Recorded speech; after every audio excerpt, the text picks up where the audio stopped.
Welcome to Inside the Taubman Approach. I'm Benjamin Harding. On today's episode, the brilliant pianist Andrew King shares about his incredible journey of reaching new artistic heights through the Taubman Approach. He has been studying this work with master teacher Robert Durso for 2 decades. His quest of finding a comprehensive piano technique was on his heart for many years until one day, serendipitously, he was making eggs in a communal kitchen in Vienna when someone shared with him the Taubman Approach. You'll have to listen to the full episode to hear about his journey, which includes sketchy treatment for pain offered by a teacher, not Taubman certified, of course, that includes bunches of garlic and whacking his hand with a Bible. I'm not kidding. Don't miss a second of this episode. Here we go. Andrew King, welcome to Inside the Taubman Approach. Thank you so much for having me, Benjamin. It's really an honor to be here. How did you come across the Taubman work? Well, that's quite a story. So I'll give you just a little bit of background. I was playing piano in high school. I started when I was 8, and I was playing fairly advanced repertoire like Hungarian Rhapsody of Liszt, his Funerai, the Suggestion Diabolique of Prokofiev. And I was winning like local competitions. And so I went to college. My parents wanted me to actually pursue a liberal arts degree because I think a lot of parents are not so comfortable with pursuing a degree in music. And when I was at Bowdoin my sophomore year, I developed a really painful ganglion cyst on my right wrist. And it was like the size of a gumball, and it was enormously painful, and it really made playing the piano next to impossible. Like it hurt like crazy. And looking back, I know what caused it. I did an enormous amount of twisting in my younger years because I have I can play an octave with 1 and 3 or even 1 and 2 if I wanted to. And of course, that's just not necessary. So I did a lot of 1-4 or 1-5. So it was a tremendous amount of twisting that probably resulted in the cyst. So at Bowdoin, I had a teacher who had a couple of different ideas for how to deal with it. One of them was to take a Bible and to really smack it, like smack the cyst with the Bible. Another idea, I didn't do that, but the second idea that he had was to take a whole bunch of raw garlic and tape it to the cyst and leave it there for a week. And needless to say, I didn't do that either. But there was, looking back on it, there was no attention given to how I was actually playing. It was just really, okay, you have this symptom, let's get rid of the symptom, then you'll be good. I saw a bunch of doctors too, and they were of a similar mindset. They were very concerned with dealing with the cyst itself. So the summer after sophomore year, I did have surgery, and I guess it's a good thing. There were no complications or anything, so I got the cyst removed, and then I couldn't play that summer as I was rehabilitating. But one thing I did was I was the music librarian at Bowdoin College for the summer, and there's a huge music festival called the Bowdoin International Music Festival that takes place right there. And so I was meeting all of these fantastic musicians, and I was going to a bunch of concerts in the evenings, faculty concerts, and I heard some of the best chamber music I had heard in my life up to that point. The Souvenir de Florence by Tchaikovsky. There was a great performance of Transfigured Night by Schoenberg. And there was one performance in particular of the Schumann Piano Quintet. And that was like a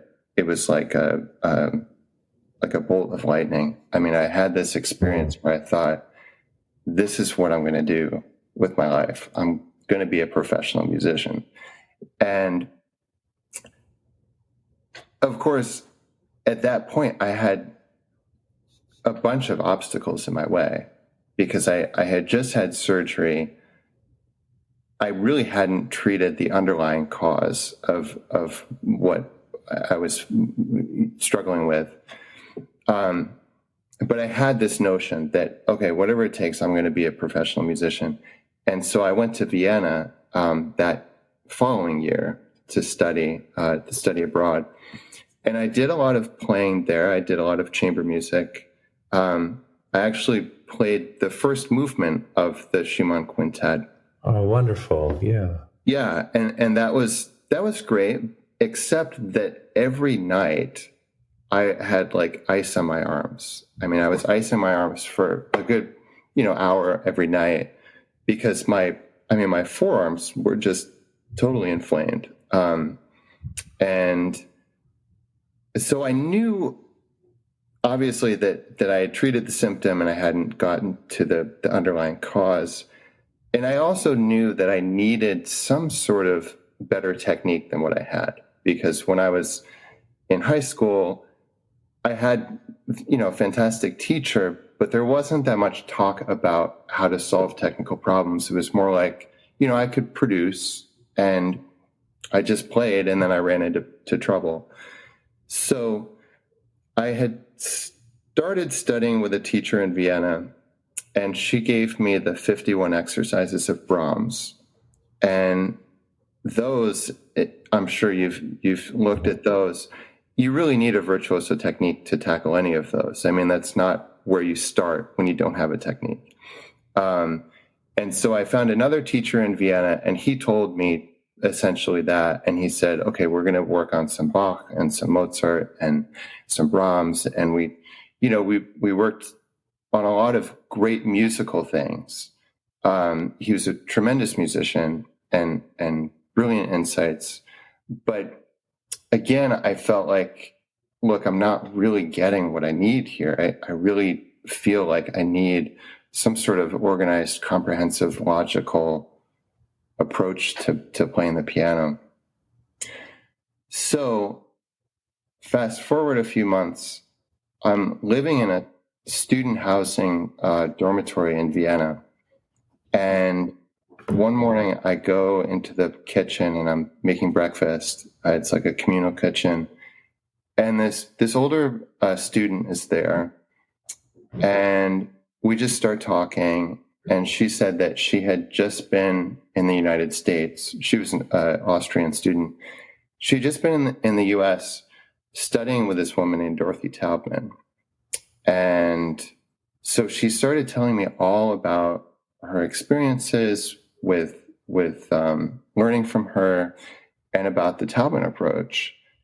And my jaw just about hit the floor because this was so serendipitous. I mean, I just happened to be cooking eggs that morning and she happened to wander in the kitchen. So her name was Anna Yenny, and she put me in contact with Kenji, who was a teacher who was living in Vienna at the time. And I had a couple of lessons with him that were really revelatory. And it was right about the time that I was heading back to the US. So he put me in touch with Robert Durso. And also, Kenji had let me watch some of the Taubman tapes. And that was exactly what I was looking for. It was logical.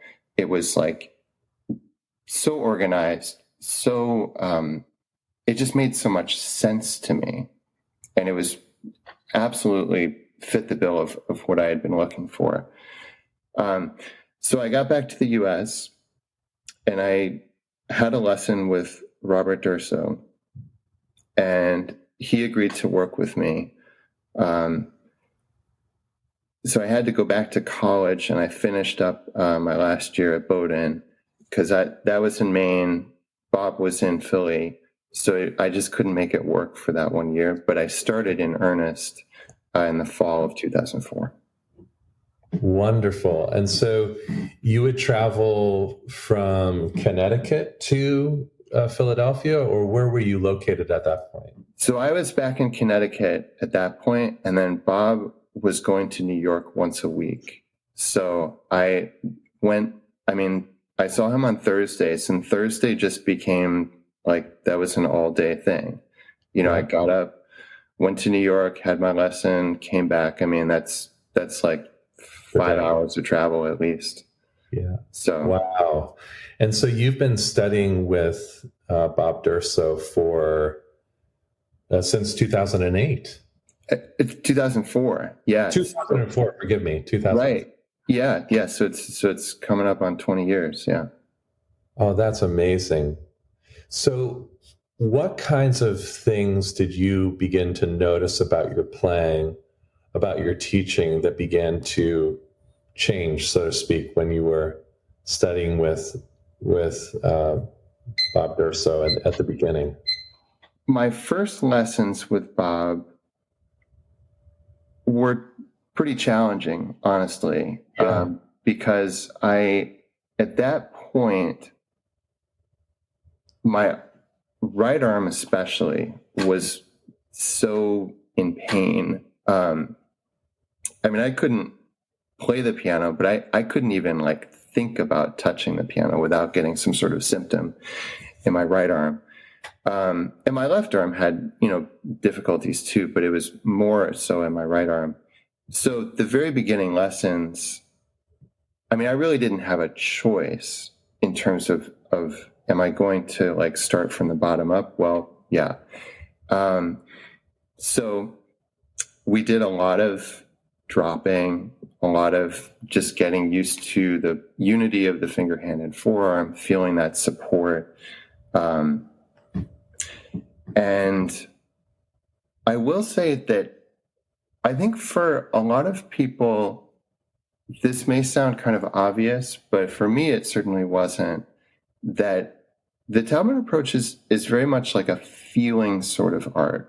It's really about sensation, getting in touch with, how your body feels. It's very kinesthetic.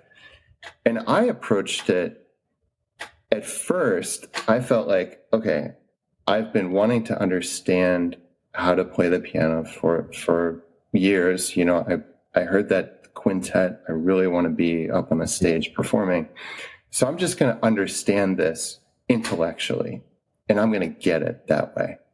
And I was so sure that I would just understand it. I could, repeat it back.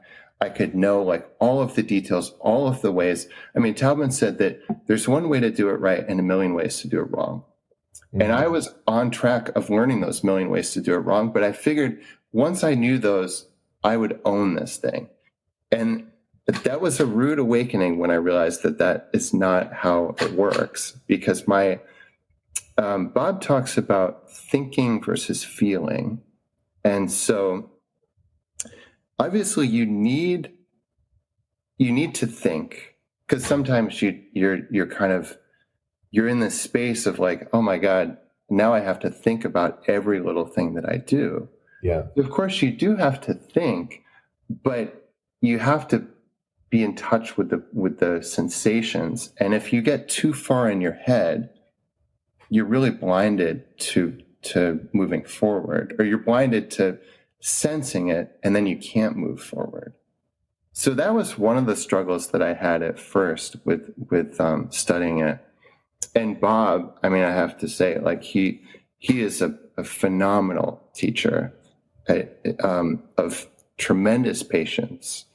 And I think he did a tremendous service to me, just being patient with how I was trying to approach it and trying to kind of gently steer me towards a greater kinesthetic awareness.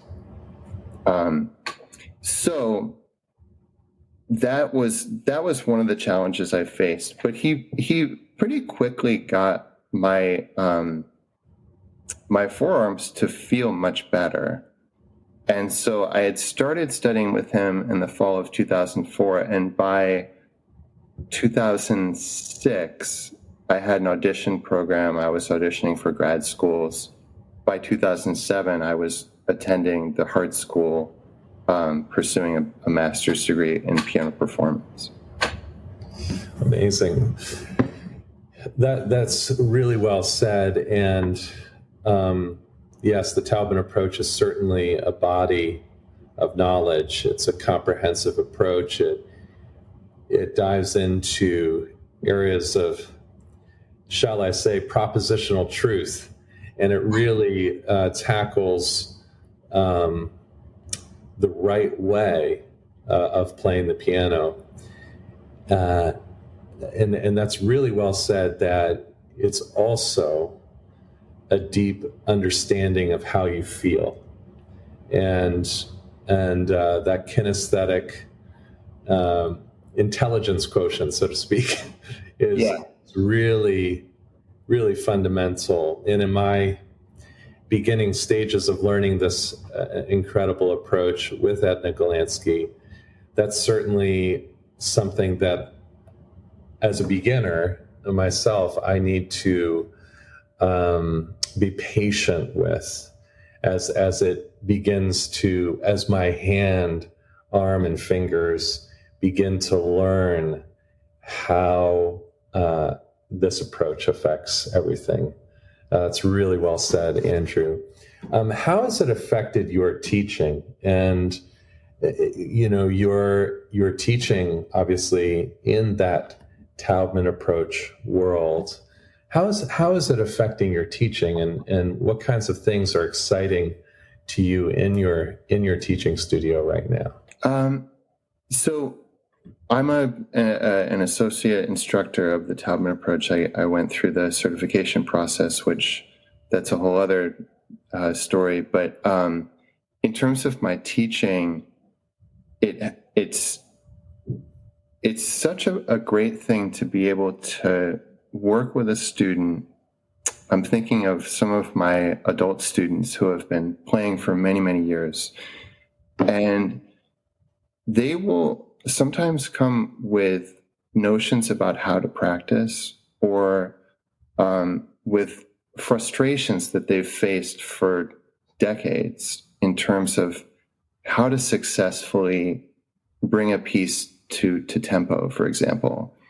And so obviously, I don't think there's any piano teacher out there that is trying to do a disservice to their student. That's not what I'm saying at all. But there are some notions of like, okay, well, you have this piece, you get it in your fingers, and then you just affix yourself to the metronome and notch it up, and you'll get there. And I mean, as well as I do that maybe that will work in some repertoire, but for a lot of repertoire, I mean, that's just not a workable solution for the short term or for the long term, for that matter. I mean, it's a bit like cramming for a test. You can really, force it in a way, but then the day after the performance, I mean, it will completely fall out of your hands. Now, what's great about the Taubman Approach is that, it's more akin to riding a bike. It's like it's a skill, it's a coordination, and it's a skill that works within the mid-range of motion. So the body moves towards that. The body actually wants to do these motions that Dorothy discovered. Well said. If you don't ride a bike for 3 months, it's not like it totally falls out of your head. You remember it. Same with a piece when you learn it with these the coordinations and the right proportion and all of that. So it's really exciting when I have a student who thinks that, okay, the way I'm going to take this piece across the finish line is to do the metronome. And then they learn, okay, well, if I just go in there, then I'm not trying to cram this piece into my fingers. Like, oh, that actually makes it want to go faster on its own. So it's little things like that that are very, very exciting. And then I also feel like there are a lot of technical challenges in the repertoire that I'm working with my students that I really do feel like I have the answers for. So if they're stuck on a particular issue, I have this great tool bag, and we can look at. Sometimes it's a very easy fix, just moving your hand in, making sure the arm is behind you. Sometimes it's a little bit more complicated, and we can work it out over a longer period of time. But that being said, if there is an issue that I really don't feel equipped to solve, what's so great is that there's this whole network of teachers and of mentors. And so, I can speak to my colleagues, or I can, obviously I would go to Bob and I would ask him about, what do I do with this particular challenge?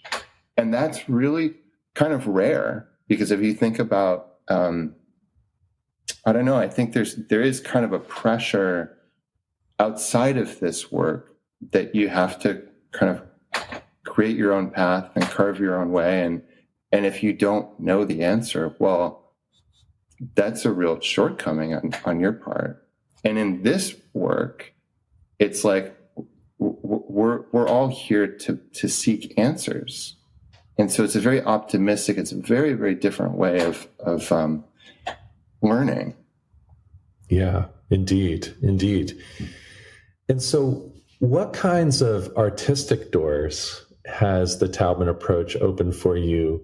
You mentioned that lightning bolt moment of the Schumann quintet and just wanting to be a professional pianist, and you're playing now. What kinds of things have opened up for you as you've been a student of this work for the past 20 years? Yeah, that's an exciting question. So I think one of the things that I'll just go back to the Schumann for is I actually performed the Schumann. So I'm on a concert series in the Berkshires, and I did some solo music for many years, and then I was approached by a violist who's on the series, and he wanted me to play some chamber music. So we did the Schumann piano quartet, we did the Trout quintet, we did a Mozart piano quartet.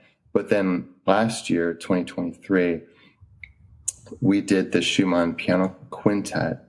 And that was a real emotional moment for me, because that was kind of the coming full circle of seeing it performed, nearly 20 years before.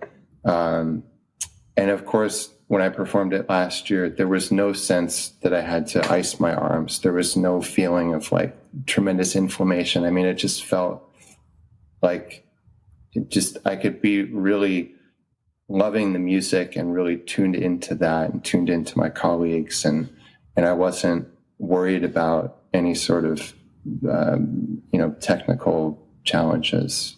So that was an amazing kind of full circle sort of thing.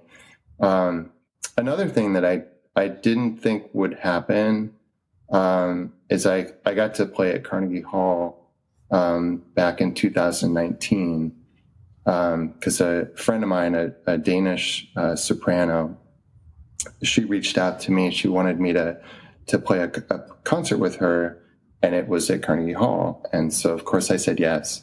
And I also had, on that same concert, we did a bunch of Danish music, a lot of songs by Carl Nielsen, but I also had an opportunity to play a solo piece. So I did Un Sospiro by Liszt.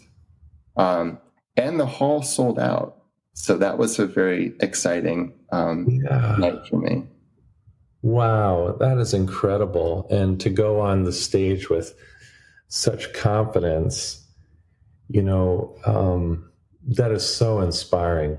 That is so inspiring for our listeners, I'm sure, on this podcast to hear your story going from, passionate about music, loving music, coming face to face with injury for no fault of your own. You're a zealous musician. You wanted to express, you wanted to play, and you wanted to be a professional pianist, but to come face to face with injury would have been absolutely devastating. And then to find solutions in practicing and in an expression, and then ultimately in performance. My goodness, what a story. That's fantastic, Andrew. Yeah, no, thank you. I mean, I think you summed it up very, very nicely. And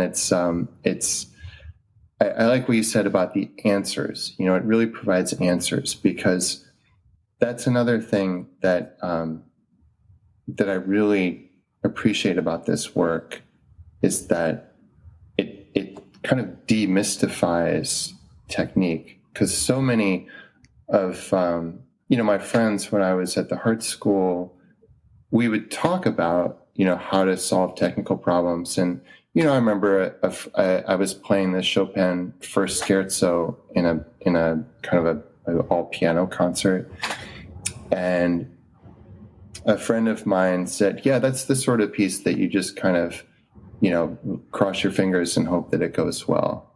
And I think that is kind of a prevailing notion, that there aren't always answers out there, that you just kind of have to hope that it comes together. Right. And what's so great about the Taubman approach is, well, yes, it does require a lot of work. I'm not going to lie about that. It definitely takes a lot of hard work, but hard work plus this knowledge really provides real results. Yeah. Results that you can count on in high stress situations. Yes. Yeah. Thank you for adding that. That's because it's like we spend so much time at the instrument, and it's almost insane if you are just kind of, crossing your fingers and hoping that it's going to go well by spending hours upon hours, hundreds of hours on some pieces, and then thinking, okay, this might go well, this might not go well. That's really not a good way to live, is it? No. And of course, I mean, there always is the factor of adrenaline and humanity. Absolutely. Yeah, absolutely. So it's not like the Taubman approach is, okay, you're just going to nail every note. I mean, of course, that's not the case, but there is kind of a much higher bar that you're able to reach. So you're able to perform consistently, I would say. Yeah. So it's not like a lottery ticket. Right. And it's not artificial intelligence. Yeah. For sure. What would you say to somebody who has heard about the Taubman approach, maybe even was cooking breakfast and heard the story about a comprehensive approach to playing the piano, the Taubman work? How would you encourage them to, maybe they're a little bit reticent, maybe they're just, I've heard some things about the Taubman work, it's all about rotation, whatnot. What would you say to somebody like that who's considering, curious, skeptical about the work? Yeah, that's an excellent question, Benjamin. I think what you alluded to, there's more to the Taubman approach than the double rotation, because there is a lot of concern. I think that I think through I think things have changed a lot, but I think for a while there was a perception that the Taubman approach is really, there's like this complicated thing about the double rotation. It's really big. How does that relate to playing? It seems totally backwards. And Edna has been on tone bass. Robert Durso has been on tone bass. There's this podcast that's helping to really, illuminate certain truths about the Taubman approach. So it's not just about perfecting the double rotation. I think what I can say is that it's not a one-size-fits-all sort of approach. So people can interact with this body of knowledge from a variety of vantage points. I mean, my story is unique, and you've had other people on the podcast who have also been injured. And so that's certainly one way to interact with the material. But there are plenty of people who are not injured. I mean, a lot of my students have never been injured. And so there are certain things that you can learn and actually never even learn the double rotation. And there's a lot of value to be gained from this knowledge. I mean, a lot of my younger students, I'm not teaching them the double rotation right away, and I'm still able to align the finger-handed forearm. I'm able to kind of encourage healthy movement, so they're not twisting, they're not curling, they're not stretching. But there are a lot of people that are playing at a very, very high level, but they may have passages that don't feel completely solved or completely comfortable. And so it may just take a highly experienced teacher, of course, but it may just take a very, very subtle shift. I mean, I have one student who plays at a very high level, and he'll bring passages to me, and I'll say, "Oh, just go in here," and he'll just look like, 50-pound weight just came off his shoulders, and he'll say, "My God, that's it. It's good now." And then, of course, there are teachers who really want to help their students. So you don't necessarily have to come to a Taubman teacher looking to work your technique from the bottom up. You can just work on a couple of passages that you're frustrated by. You can work maybe in terms of how to set up your students, to not give them bad habits from the beginning. So there are many different ways that you can work with the information. So I would say try not to feel overwhelmed, because there are a lot of stories of people who had to start from the beginning, but that's certainly not the only way to share in this knowledge. It's fantastic. And you are a certified teacher in the Taubman work through the Golandsky Institute. There are folks that are listening to this podcast, and a community that listens to this podcast, that are interested in pursuing certification.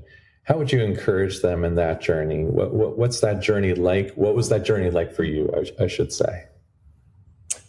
Well, I think what's really important is to feel it in your own body first, to really understand. I mean, that was very important for me, but that's also highly encouraged by the certification process. You really need to demonstrate certain abilities before you can get into the program. But the more that you understand it in your own playing, the more that you have a reference to share it with others. And, a little while ago, I mentioned, Dorothy Taubman saying that, there's a million ways to do it wrong and there's one way to do it right. So, of course, your experience is going to be different. But as you work and as you bring passages to your teacher, you're going to learn more and more of what your tendencies are, maybe you'll learn like how that problem may manifest in other ways. There's all sorts of resources in terms of, there's a tremendous video library. There's a lot of, information on YouTube. There's the symposium. There are workshops.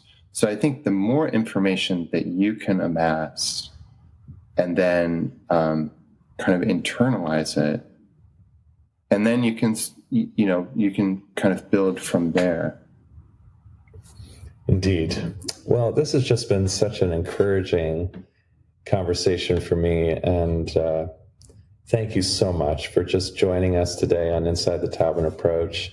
Andrew, I know I say this a lot on our podcast episodes, but we're going to have everybody back eventually, on the podcast, because we're coming up at the release of this episode, at least. We're coming up on a year of doing this podcast. And I feel like we're just getting started with these incredible stories of the Taubman Approach offering relief, new possibilities in artistry and in teaching, and just that comprehensive way to play the piano. So thank you so much for joining us.